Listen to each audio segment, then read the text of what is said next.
Are you ready? Yeah, we're ready. Okay, great. We're good. We got this recording. Okay. Got Kenza's audio coming in good. You can see what's happening. I'm gonna That's great. Hello, my name is Gagnon. I'm a master's student here at Concordia University. We're at Loyola campus today. I'm working in the Shih Microfluidics Laboratory. So here's our lab at Loyola campus. So what we're working on in the Shih Microfluidics Laboratory is to be able to miniaturize and automate different lab functions into some small devices that can be the size of a credit card.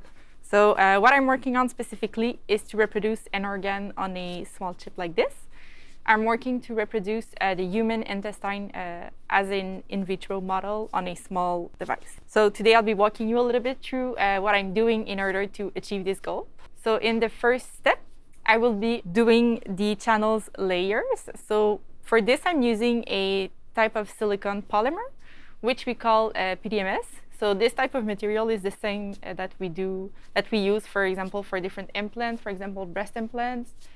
So I'm using this silicon polymer to form these channels that I'm working with.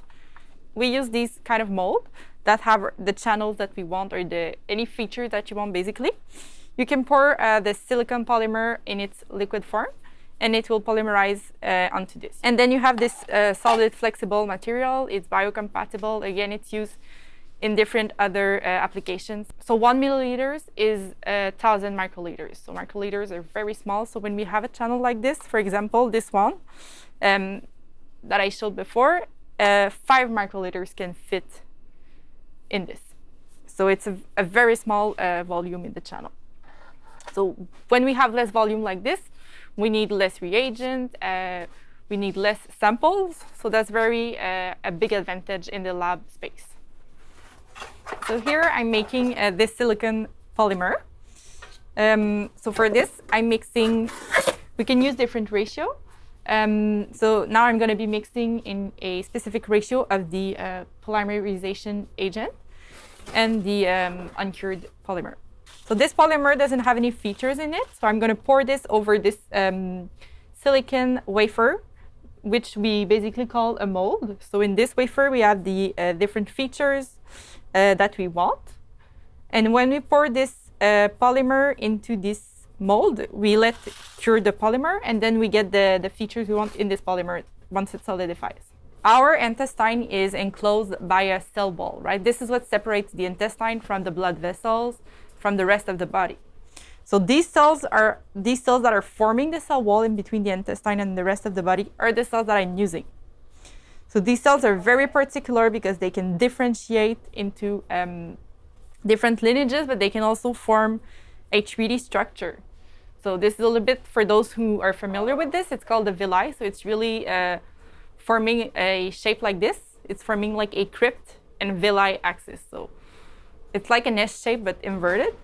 We can think of this like a chain of mountain. It's really like ups and downs.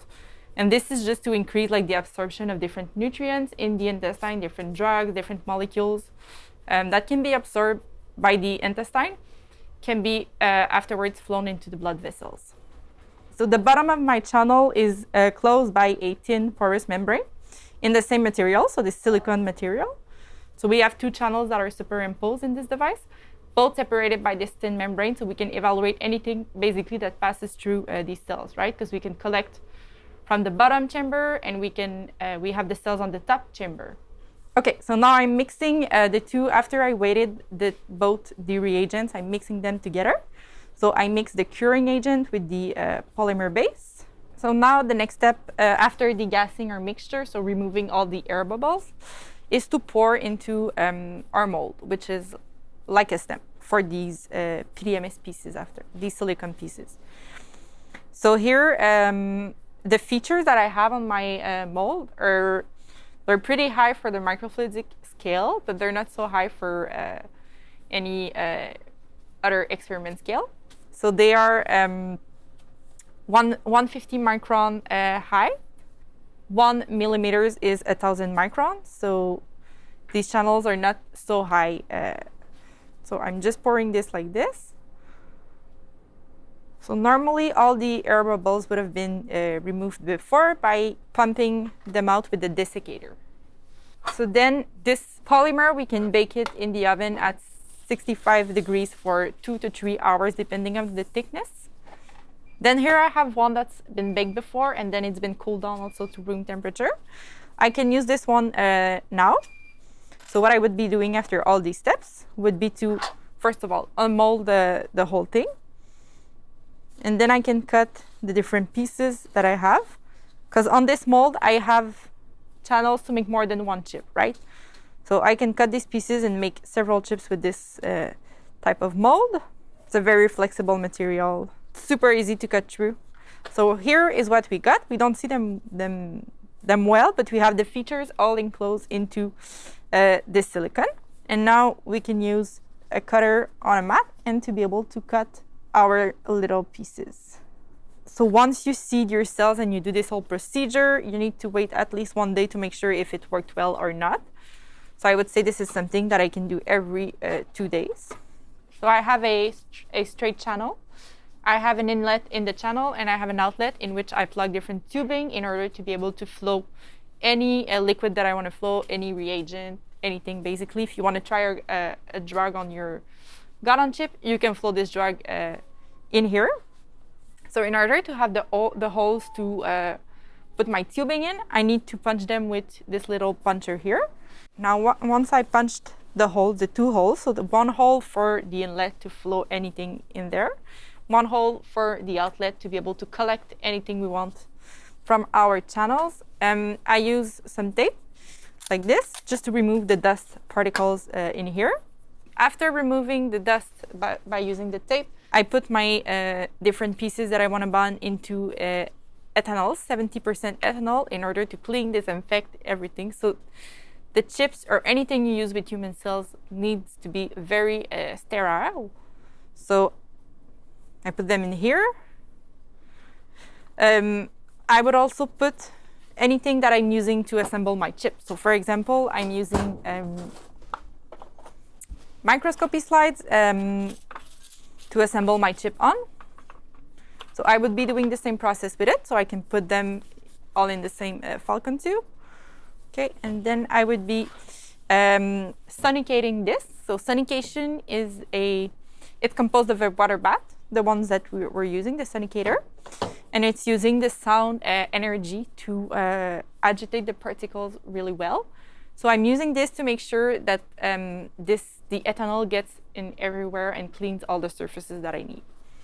Okay, so now that the cleaning is done, the pieces are still soaked in ethanol, so I just need to dry them before I assemble them.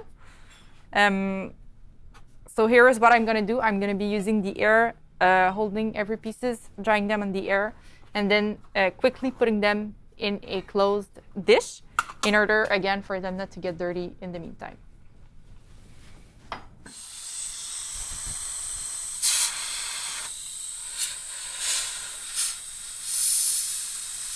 Before starting the UV, I cleaned again the interior of the hood. You need to leave the UV on for at least 30 minutes for it to have a microbicidal effect. So for it to be able to kill any contaminants that could be in the workspace. So now that the UV has been on for 30 minutes or more, we can open this, stop the UV, open the hood, start the vent, and open the light. Now here we're using a plasma gun. So it's a high electricity process, and it really ionizes the oxygen in the air. So we're placing on our surfaces that we're treating with the plasma, we're placing some OH groups. So the OH groups are creating some charges on the surfaces, and then when we bind them together, they're really adhering well together. They're bonding solidly. So I'm doing like a sandwich. First of all, I have my glass slide. Then I have the first PDMS silicone piece, and then I have the second one, and I want to bind them, all of them treat together. So I need to treat both sides that I want to bind together. Now that I'm finished, I can close it to make sure it's safe, and then I can bind all of my pieces together. So here we need to make sure they're well aligned. And then once they are, we can press them together, again, making sure the bonding is proper and there are no air bubbles. Then I move back the chip into the dish. Here I can remove what I don't need anymore. So now when we coat with this protein solution, it is a protein solution that forms a gel around certain conditions, such as the temperature. So we need to make sure everything stays on the ice or at 4 Celsius degrees, just to make sure that it doesn't form a gel and it's not too hard to manipulate. So I'm diluting the protein solution before. Here I have my final solution that I can use. I'm filling a syringe like this with the solution, and then I'm connecting it to the one of the holes of my channel, and then I'm flowing it in there and letting it coat. So for this we have a waiting time for the coating to happen once the solution is in the channel. So now I'm using a micro pipetter here. So this allows you to measure and manipulate very precise and small volumes. Now I'm filling my syringe with it. Now before I flow this into the device, I need to make sure that there are no air bubbles, because it's a protein solution with which we want to coat the channel. So if there are any air bubbles introduced in there, they won't be proteins coating the surface. So the proteins need to be in contact everywhere to have a uniformly coated channel. So here I have my tubing assembled to the syringe. I'm inserting the tubing into the inlet of the chip. So one of the holes that we punched earlier. And then I can press on the syringe here until I see some liquid is coming out at the end, and the channel, if I look at it closely, I see that it's filled with the solution and that there are no air bubbles. Again, this is very important. Then I keep all of this assembled like this, and I need to transfer it to an incubator that's at 37 degrees, and that is humidified. So I have all of this assembled. I keep the syringe in to make sure there is no backflow. So these are called Petri dishes. So we can grow these cells in there. We can maintain them in there for 2 to 3 days without needing to change the media. The media is the liquid in which they culture, so it feeds them their nutrients that they need. The cell line that I'm using is a cancerous cell line. They are adherent cells. So what is adherent cells? So what they are is that they adhere to their culture support, right? So they don't grow in suspension. So when I'm aspirating this liquid, I'm not aspirating any living cells. I'm only aspirating their excretion, the secreted material, the dead cells, but I'm not aspirating the living cells, the cells that I want to use. The next step, which is detaching those adherent cells, right? So what I want to make a cell suspension. What is that? That's a solution containing the cells. This is what you use to transfer your cells to a different culture support, right, or to a different dish. So in order to get those cells in a suspension, in a solution, we need to detach them, because as mentioned previously, these cells are adhered and they are strongly adhered. So we need to use chemical process. For this, we're using an enzymatic process. So we're using what is called trypsin. Trypsin is an enzyme that will detach your cell. It will break the bond of your cell to the substrate. So this is the trypsin, the pink solution here. It takes a little bit of time for this enzyme to do all of its work. So we need to incubate for 5 to 10 minutes at 37 degrees. Again, this is the desired temperature of these human cells. They come from a human body, so they require the same temperature as in the human body, which is 37 degrees. So I'm taking the cells from the dish that I'm having at the moment, so the round dish that we saw before. The bottom of the dish was 80% covered by cells. So not 100%, but 80%, which is what we call the confluence of the cells, so the density of the cells. The cells were very, very dense. That means that at some point, they're too dense to grow. They don't have any more space to keep growing, right? Because they're attached to a support, so they need to be able to extend. They're growing to patches, so they need to be able to extend. So if they have no more space, the cells will sense that and will send some signaling to their neighborhood cells, and this may cause cell death, right? This is a whole pathway. So what we need to do to avoid that is to take the confluent cells we have, all the cells, we are detaching them, which is the step we're doing at the moment. We're detaching the cells, we're suspending them into their preferred culture media. And then we are using a part of that suspension, so a part of those cells. In my case, I'm using a third of all the cells I had in my previous dish, and I'm putting them into a new dish. So a third of those cells that I had are coming into the new dish, right? So they have a lot of space, but there is still enough to be comfortable and to be able to sense the other cells and signal cell to cell and communicate between them. So when the cells are attached previously in their adhered form, they're really spread out. And then when they are detached, they're really rounder. So they're floating a little bit more, they're rounder. You can look at your dish, you see that the cells are kind of moving in the liquid. So that's how you know they're ready. And now I am collecting the cells from the other dishes. I am pipetting up and down because I want to make sure to resuspend the cells well. So what I mean by that is that the cells, they are really forming clumps together.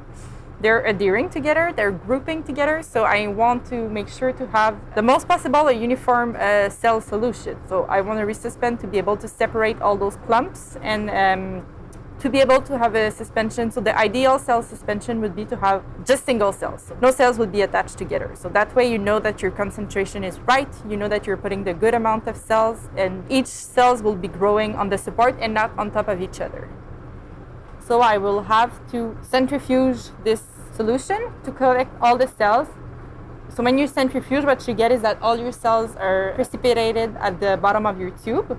So the solution, all the media, is separated from the cells. So then you can resuspend in the desired volume in order to get the concentration that you want in your final solution. I want to have a pretty high concentration. I want to have 5 million cells per ml. So here we have this centrifuge. So it spins like this, very high speed. So this one spins at 1,000 RPM because the cells cannot go too high because otherwise it can break the cell's membrane. And now I'm leaving them spin at 1,000 RPM for 5 minutes. So we can see here at the bottom, all the cells have accumulated into this kind of beige mass at the bottom of the tube. And at the top is all our media. So the centrifugation was really to allow us to have the right amount of cells, but also to make sure we get rid of all the trypsin, the enzyme that we use to detach those cells. This enzyme, if it's kept in the culture, it can kill the cells, so this is not something we want. Now I'm using the micropipetter again to resuspend the cells because I need a smaller volumes. When we have a volume below 1 milliliter, so we need to use the micropipetters. There are different ones depending on the precision on the volume that we need. Turning the screw here to make sure we arrive to the right volume. I fill a syringe with this cell suspension and I flow it in the device. So the next step after they're well attached will be to give them new culture media, give them more nutrients, start a flow in the channel so that we can, first of all, get rid of any dead cells, any secreted material, but also give new nutrients to the cells. So I'm going to transfer my cell suspension into these little syringes to be able to flow them in the channel here. There are two ways to flow any liquid in a channel like this, either by hand, but the precision of the flow rate, the speed of the liquid flowing is not so, it's not really good. It's not good at all. It's hard to go slow also when you're doing it by your hand. But you can also use a pump, which will do the flow instead of you, basically. It will push on the syringe piston here at the top and will flow the liquid in the channel. So first of all, we secure the syringe on the pump here. There are different models of pump. Some may be connected with a computer. This is the one I'm using for my needs. I have the syringe attached to a needle that's connected to the tubing, and this goes into the inlet of my channel. Then once it's all set up, I can press start pumping. We can define the flow rate here. We can set the diameter of our syringe, which is really important also. And this, we let it flow there. It should flow the cells in there. I'm going to be able to go look at it in the microscope after to make sure the cells are there and in the right concentration. So what I have in the bottom of my channel is that I have coated it with a mixture of proteins. In this mixture, there is laminin. So laminin is a type of protein. So the cell on its surface has another type of protein that is called the integrin. So basically what it does is that the cell's protein on the surface will recognize this protein, it will interact with it, and it will bind to it. And then this will cause a strong bond in between both. These integrins on the surface of the cells are also linked to other components inside of the cells. For example, the skeleton of the cells, which we call the cytoskeleton. And it will cause all sort of moving around and all sort of remodeling of the cell's shape, the cell's cytoskeleton. Okay, so what we did today, Jenny, is that you built this like organ on a chip. But what is so important about doing that? Like, why is it important to try and mimic the gut on a microfluidic device? There are already existing, obviously, normal culture models, but in between these culture models and an animal model, we don't have anything. We don't have anything that offers more than what we have actually now on the bench. We don't have anything that gives more feature that mimics well the human environment, that mimics the in vivo environment. Nothing in between. So the next step is the animal model. So I think there is a very important lack there of a new model, because if you want to move towards more ethical practices, I think it's very important to develop new models, definitely. New models that are very customizable, and at the same time, another like massive advantage of this type of device, it's smaller. It's so miniature, right? So we need less reagent. We need to use less plastic. We need to use less culture dishes, less pipette tips, everything. So that's reducing a lot the ecological footprint of the lab, which is, for me, that's something that's very important. So after I finish designing this chip, what I want to use it for is to be able to evaluate how different drugs that are used in chemotherapy to treat childhood acute lymphoblastic leukemia can affect the intestine, because it really has a great effect on the intestine. It's really important. This is a cause for many side effects of chemotherapy. And also the microbiota cells, right, that we mentioned earlier, they are very important. They're a key player into all of this treatment. They affect how the drugs can be absorbed by the organism, how the drugs can be toxic, how the drugs can be efficient. So something that's going to be, I think it's in the future of chemotherapy, it's going to be to be able to evaluate the patient's microbiome, the patient's cells, to be able to personalize the treatment depending on which cells they have, what is the composition of their intestinal flora, right? Because if this could treat even more efficiently the cancer of a patient, and at the same time reduce the side effects so the patient feels less sick and can enjoy more of his life, that would be great. So that's a little bit the area of study that we're moving towards with this device.